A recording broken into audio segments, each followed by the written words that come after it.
In a weekend that saw two top 10 teams as well as four other ranked programs lose, there were a lot of memorable moments. There was Iowa State Cyclones ending its 18-game losing streak to Oklahoma Sooners, another incredible finish to a chapter of the Miami-Florida State rivalry, and even Alabama Crimson Tide only winning by 8 points. Still, keeping all of that in mind, there was only one moment from the weekend that stood out to me, and it took place in Ann Arbor, Michigan, where the sky opened up and unleashed a rare Midwestern typhoon. It was this moment. Just what in the hell happened to John O'Korn here? It was one of the strangest things I can recall seeing during a game, and I needed to get to the bottom of it. There were plenty of theories as to what caused O'Korn to suddenly and violently go flying backward. Your first instinct is to think he was shoved, but the more you look at it, you realize that wasn't the case. So the next logical thought is that somebody on the Michigan State Spartan sideline pulled him down from behind. And if you don't want to believe that's possible, you wonder if maybe O'Korn was flopping on the sideline to draw a flag on the Spartans. It's a rivalry after all, and sometimes you just gotta do what you gotta do. The final possibility is that O'Korn slipped. It was raining hard, after all, and sometimes cleats aren't made for walking on a wet sideline. Well, theories aren't enough for me. I needed to investigate. Point 1. He slipped. This is the easiest one to dismiss. If you slow down the tape and look closely, you see that O'Korn's body doesn't move in a way that would suggest he slipped and fell. His shoulders suddenly move back while his head goes crashing forward in a classic whiplash movement. That's just not a movement that often happens when a person slips on something. We also don't see O'Korn using his arms to balance himself, which is an involuntary reaction of the body once slippage has commenced. This theory is debunked, but it does lend credence to. Point 2. He was pulled down. Now here's where things get interesting. Again, we go to the tape to show the whiplash movement in O'Korn's upper body. That's certainly something that we could see when a person is pulled down from behind. Of course, if this is the case, then somebody had to do the pulling, but who? Number 34 behind O'Korn is a suspect, but if we look at the tape, we see he didn't do it with his right arm, as it's at his side the entire time. We can't see 34's left arm at the time of the incident, though after O'Korn goes down, we see that 34's left arm is at his side. I have to believe that, had it been 34, we would have seen more physical movement from him. I'm ready to clear him of any wrongdoing. Perhaps it was an assistant behind O'Korn. He's to the left of 34 and is the next logical suspect. The problem is that this assistant is holding a Gatorade bottle in his left hand, making it impossible for him to have yanked O'Korn with that hand. Where things get suspect is with the assistant's right hand. After O'Korn falls, we see the hand, and it is below the assistant's waist. Was this the hand that pulled O'Korn down, or is this the hand of a man who saw a young man falling and tried to either catch him or at least help him up? The results are inconclusive. Point 3. He flopped. Since we can't see O'Korn's legs on the video, it's almost impossible to prove this one way or the other.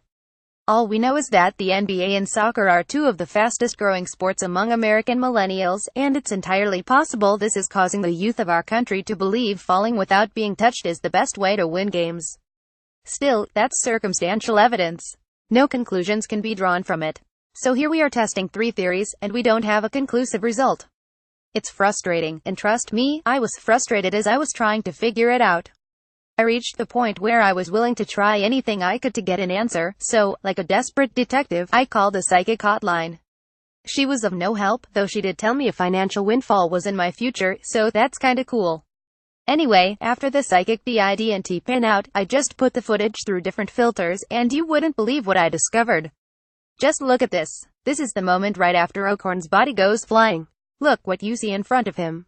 He was pushed, after all, by a ghost. Crazy. Grudge of the week. So, ESPN seems to be mad at Washington Huskies coach Chris Petersen over comments he made last week. Petersen complained about the late start times his team gets every week. He called them painful because no one on the East Coast is staying up that late to watch Pac-12 games. What Petersen didn't do was blame anybody specifically. He could have called out Pac-12 Commissioner Larry Scott, who secured the conference's television deals, or he could have condemned the networks that ultimately decide when games get played. But he didn't. He just said his team is at a bit of a disadvantage because of its location and how late its games start. Well, the network that airs those games acted like Petersen insulted the honor of every one of its employees' mothers. First, we got this from Kirk Herbstreit on College Game Day. Then, sideline reporter Quint Kessenich using these sugary props to break down Washington's non-conference schedule during its game against California Golden Bears. Finally, both play-by-play announcer Mark Jones and analyst Rod Gilmore went after Peterson in the booth because he didn't meet with them during the week, Jones going as far as calling Peterson irascible and somewhat cantankerous. Scott also made his way to the booth to discuss the scheduling situation during the 10:30 p.m. ET kickoff featuring Washington. If Peterson is irascible and somewhat cantankerous, I'm not sure what you would call the response to his rather innocuous comments other than petty and rather thin-skinned. Photo of the week. He just couldn't stop staring at this photo from play-by-play announcer Jason Benetti from the booth during Purdue Boilermakers game against Minnesota Golden Gophers. That storm rolling in delayed the game for a bit, and Purdue would go on to beat Minnesota, proving that trains make for safer traveling during a storm than boats do. Stat of the week. Stanford Cardinal running back Bryce Love rushed for 152 yards in a win over Utah Utes on Saturday night, giving Love 1,240 yards on the season. He's averaging 206.67 rushing yards per game this season, which is very impressive. How impressive? Well, assuming Stanford gets to a bowl game this season and plays 13 games, it could play 14 if it wins the Pac-12 North. Love will finish the season with 2,687 rushing yards if he keeps up his average. Barry Sanders' record for rushing yards in a single season, set at Oklahoma State Cowboys in 1988, is 2,628. Just something to keep an eye on. Random ranking of the week. Petty died a week ago, and although plenty of people have already done tributes, I want to rank the 5 best Petty songs. 1. Runnin' Down a Dream. 2. I Want Back Down. 3. You Don't Know How It Feels. 4. Breakdown. 5. Free Falano rankings. Our final Snapchat filter of the week. I have no words. Photos of the week. There wasn't anything egregious that stood out this week, but a couple of decisions did catch my eye. Well, start with Pat Caputo of the Oakland Press, who had Virginia Tech Hokies at number 18 on his ballot last week and left the Hokies off his ballot this week. So one of two things happened here. Either Caputo was so disgusted by Virginia Tech's 2,310 win over Boston College Eagles that he decided not to rank it, or he just forgot to list the Hokies. I'm guessing it was the latter, but if it were the former, I'd love to hear the reasoning behind it. Then, there's WBZ News Radio in Boston's Johnny Miller, who I've featured here before.